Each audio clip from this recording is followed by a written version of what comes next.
And a congressman who represents parts of San Antonio is speaking out on the way that immigration law is being enforced in Texas courtrooms.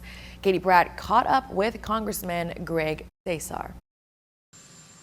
The Trump administration has been aggressive in its promise to carry out mass deportations. According to the White House, ICE arrests are up 92% in Texas when compared to this time last year. We have the most secure border right now under President Trump and Secretary Noem, and this only sets us back with these radical left agendas. But not everyone agrees with the execution of these policies.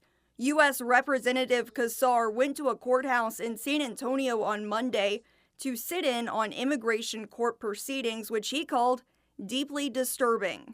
What I saw in the courthouse today was complete disrespect for and no due process for these immigrants showing up at court. Casar says some did not have legal representation and didn't get a chance to present their case.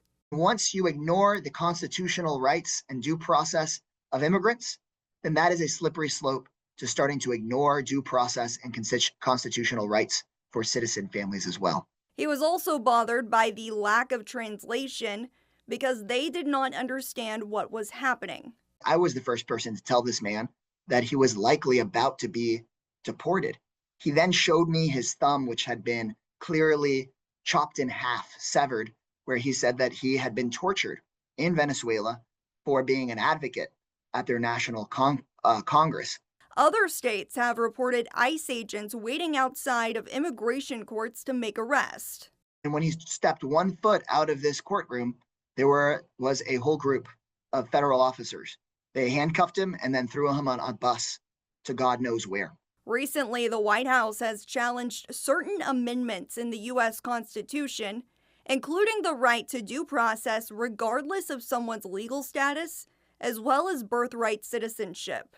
There are constitutional rights, like the right to due process. It's a way for the government to quickly deport somebody without a court hearing. What's unprecedented about this is they had the court hearing, and then those cases are trying to be dismissed. The Trump administration has stated that its goal is to make the country safer and has directed ICE to target convicted criminals who are in the country illegally. We always built our operations, our investigations on casework, on knowing individuals that we needed to target because they were criminals, because they had conducted violent crimes against individuals in their communities.